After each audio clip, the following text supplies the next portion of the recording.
Olá, seja bem-vindo a mais um vídeo do nosso canal, onde procuramos falar de assuntos sobre economia, finanças, criptomoedas e assuntos relacionados.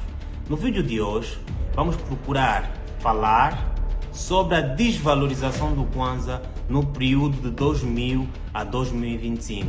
Tivemos um trabalho árduo em buscar a taxa de câmbio do Kwanza para o dólar do período de 2000 até 2025 e mostrar quais foram as flutuações que ocorreram, os períodos de maior estabilidade, os períodos de maior queda de moeda, de hiperinflação, até o que estamos hoje. Portanto, fique ligado a esse vídeo até o fim.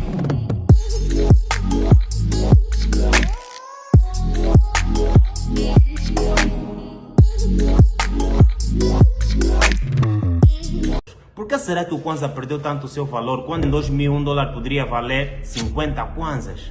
No nosso vídeo analisaremos 5 períodos. O primeiro período corresponde aos anos de 2000 a 2004. No início dos anos 2000, Angola saía de uma guerra civil que terminou em 2002. A economia era frágil, com inflação alta e um mercado cambial rigidamente controlado pelo Banco Nacional de Angola. O Kwanza começou com um dólar valendo 5,89 Kwanzas em 2000, mas a hiperinflação logo tomou conta e destruiu o Kwanza. No período de 4 anos, houve uma desvalorização acumulada de 1.314% do Kwanza, ou seja, o dólar subiu para 83 Kwanzas quando valia apenas 5 Kwanzas.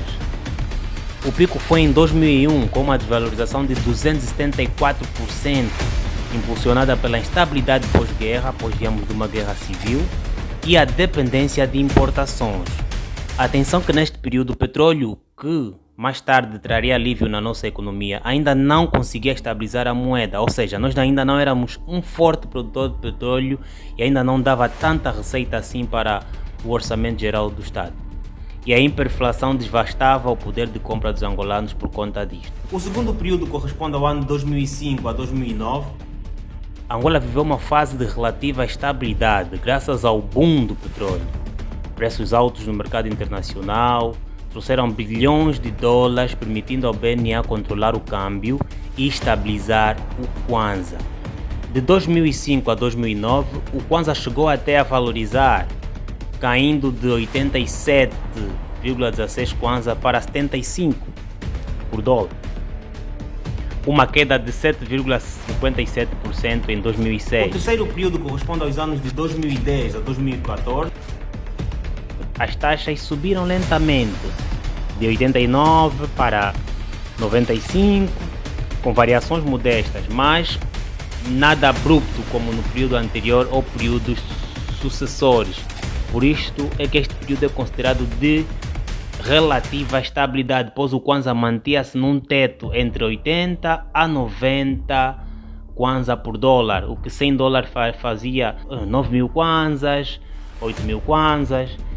E quando houvesse alguma subida, era uma subida com variações modestas, pois neste período havia o boom do petróleo e nós tínhamos um regime de câmbio fixo que sustentava essa estabilidade, ou seja, o BNA assegurava o câmbio de Kwanza para dólar neste teto de 80 a 90 Kwanza por dólar. E foi o melhor período, digamos, um período em que Angola teve muita prosperidade e podíamos dizer que era fácil a vida em Angola, muita coisa, os preços eram relativamente baixos, popularmente conhecido como o tempo do Kwanza burro ou Kwanza do tempo do Zedu. No tempo do Kwanza burro, Maria não conhecia dólar, era tudo por amor, quando se amava se davam flores. No tempo do Kwanza burro, nosso saudoso Kwanza obediente, só bastava 50 simbeu para comprar piteu. No tempo do Kwanza burro. Mas enfim, a dependência que tivemos do petróleo deixou um recurso volátil e deixou a economia vulnerável. O quarto período corresponde aos anos de 2015 a 2019.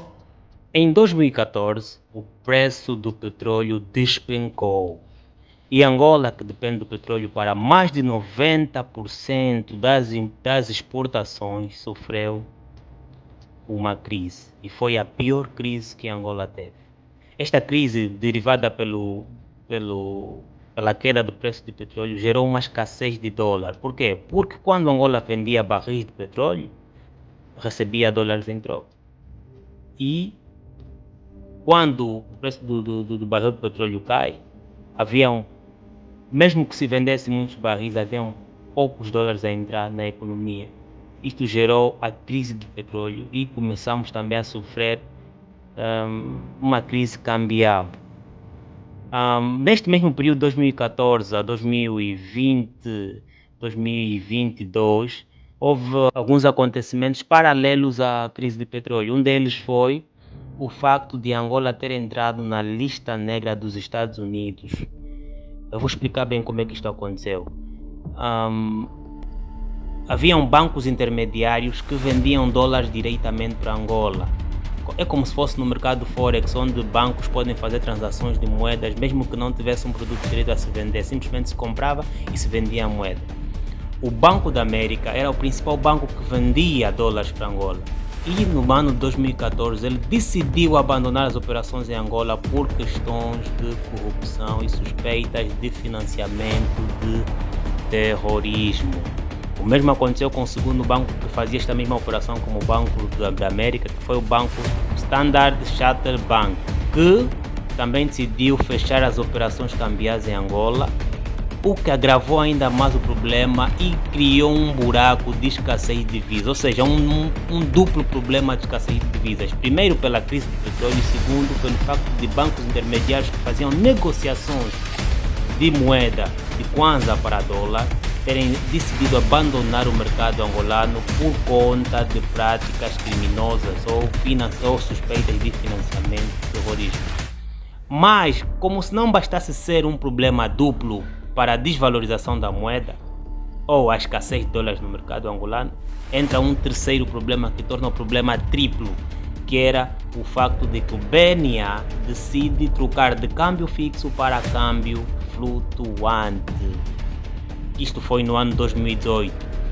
Pois no câmbio fixo o BNA controlava a taxa com as reservas internacionais líquidas ou com as reservas de dólares que tínhamos.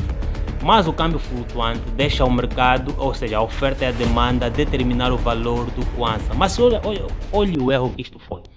Se já estávamos com problema de crise de petróleo e ainda mais com a retirada de bancos intermediários que vendiam dólares em Angola, como é que o BNA vai ter a sabedoria de decidir usar o câmbio flutuante para que o mercado decidisse a oferta e a demanda? Quer dizer que nós teríamos pouca oferta de dólar automaticamente. A lei do mercado é: quando há pouca oferta e muita procura, o preço dispara. Quando há muita oferta e pouca procura, o preço cai. Havia pouca oferta de dólar causada pela crise de petróleo e pouca oferta de dólar causada pela saída destes bancos. Quando deixa-se que o mercado defina o preço ou o valor de uma moeda, com estes fatores, a moeda derruba. Daí, o kwanza nesse período ter desvalorizado muito, mas muito mesmo. Ou seja, desvalorizou incríveis 66%, ou seja, saindo de 103 kwanzas para 308 de 2015 a 2019 e depois saindo de 308 de 2019 para 554 kwanzas por dólar no ano de 2022. Podemos ver o que causou a decisão que o Banco BNA tomou com relação a isto. O erro foi decidir países como Brasil, Chile e África do Sul, que tinham uma economia forte, não estavam a ser seriamente afetados pelos problemas particulares que Angola tinha, pois eles alteram esse sistema há décadas, já têm experiência e ao mesmo tempo não têm um problema de saída de bancos intermediários que vendiam dólares no seu mercado. Por isso, a falta de diversificação econômica, reservas baixas, crise de petróleo e associada a estes outros problemas tornaram o kwanza completamente vulnerável. Portanto, eu acho que o BNA cometeu um erro ao adotar o câmbio flutuante num período completamente errado. O que é que isso causou? Os preços de produtos importados dispararam. e o poder de compra da população despencou. O quinto período corresponde ao ano 2020 a 2025, que vivemos atualmente. O Kwanza atingiu níveis alarmantes, onde chegou até a 912 Kwanzas por dólar em 2025, que é o que estamos hoje. Curiosamente, desde janeiro de 2025 a taxa está fixa, ou seja, desde janeiro de 2025 a taxa está fixa em 912 Kwanzas, o que é uma preocupação e algo incomum para uma taxa de câmbio flutuante que foi adotada. Ou seja, o governo parece que percebeu que ao ter adotado a taxa de câmbio flutuante, estragou tudo, levou o dólar para 912 Kwanza e depois parece que decidiu adotar o câmbio fixo de novo, mas para fixar em 912 Kwanza, ou seja, fixar num teto errado, um teto que destruiu completamente a nossa moeda. Isso leva a uma questão. Estamos ainda em câmbio flutuante ou não? Bem, parece que o BNA está a intervir para segurar a taxa de câmbio, como no câmbio fixo. Não seria melhor que ele segurasse antes e não deixasse o câmbio chegar tão longe quando ainda estava a 100 kwanzas por dólar ou 200 por dólar?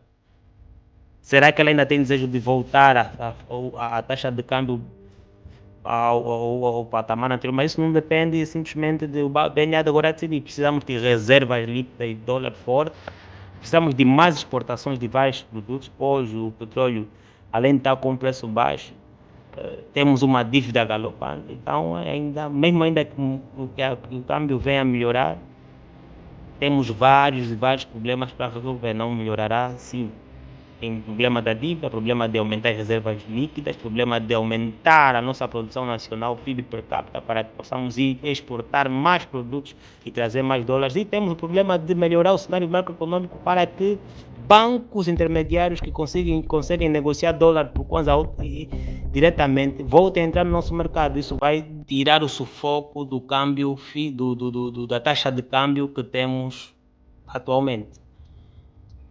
Mas a taxa de 912 kwanzas por dólar reflete uma desvalorização acumulada de 15.373% do kwanza contra o dólar desde 2020. Ou seja, de 2020 até 2025, o kwanza desvalorizou 15.000%, ou mais de 15.000%. O câmbio flutuante que deveria trazer variações diárias, mas parece que o câmbio está fixo de novo. Mas para não falar do mercado informal, que atualmente já vende o dólar a 1.000, 1.200, 1.100. Isto mostra a fragilidade da nossa moeda, ou seja, estamos mal. Bem, toda a desvalorização da moeda trouxe impactos terríveis. Vamos analisar o seguinte. A nossa economia, os produtos da cesta básica são todos importados. Se eu comprava um saco de arroz com um câmbio de 100 kwanzas, ao valor de 10 dólares na altura era 1.000 kwanzas, o comerciante poderia vender 2.000 kwanzas e tinha o seu lucro de 100%. Por isso tínhamos um saco de arroz barato. Quando o dólar sai de 100 kwanzas para 1.000, o 1.000 kwanzas que antes valia 10 dólares, agora vale 1 dólar e 10 dólares valem 10.000 kwanzas. O comerciante, se vai lá comprar fora o arroz a 10 dólares pagando 10.000 kwanzas, se ele quer tirar o dobro, vai vender o arroz a 20.000 kwanzas. Por isso é que o problema que nós temos de inflação dos produtos da cesta básica é nada mais, nada menos do que o reflexo daquilo que foi ou daquilo que é a desvalorização da nossa moeda ao longo do tempo. Por isso é que nós vemos mês após mês os produtos vão subindo, ou seja, sempre que há uma alteração cambial, sempre que o Kwanza desvaloriza, os produtos lá também no mercado sobem para refletir essa diferença, porque o comerciante nunca quer perder. Por isso chegamos a comprar o arroz a 24 mil kwanzas, e até agora ainda compramos a 20, um saco de 25 quilos, por conta dessa taxa de câmbio terrível. Vejamos, dizem que o combustível em Angola é barato porque custa menos de 0,5 centavos de dólar. Mas quando o nosso Kwanza valia 100 kwanzas por dólar, nós já pagávamos 1 dólar por 1 litro de combustível. Então o problema não é que nós estamos a comprar o combustível barato, o problema é que a nossa moeda desvalorizou e o governo, em vez de ajudar a baixar a taxa de câmbio, prejudica a população, dizendo que a culpa é da população, que está a comprar o combustível barato, quando a culpa foi do governo que tomou mais decisões políticas, que fez subir a taxa de câmbio. A trajetória do Kwanza foi marcada por hiperinflação, manipulações políticas, crises econômicas. Para mudar isso, precisamos de, primeiro, aumentar a produção nacional para que consigamos vender mais produtos no mercado financeiro internacional. Mais produtos que tragam dólares para a nossa economia. Esta já é a primeira. E segundo, a reestruturação do sistema bancário nacional, cumprir as regras para sair da lista cinzenta do Gafi, da lista negra dos Estados Unidos da América, para que o Banco da América volte, Standard Chartered Bank volte a vender dólares no nosso mercado. Enquanto se suspeitou que financiávamos o terrorismo, nos foi retirado esse critério. E terceiro, rezar que talvez o petróleo volte a valorizar.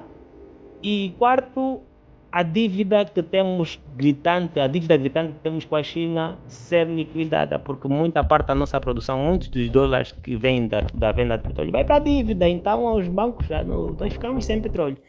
Obrigado por ter acompanhado o nosso vídeo até o fim e gostaria que deixasse a tua opinião nos comentários a respeito da desvalorização da nossa moeda, porque chegamos ao que estamos hoje e o que podemos fazer enquanto angolanos para melhorar e reverter este quadro. Até já e não se esqueça de inscrever e fui!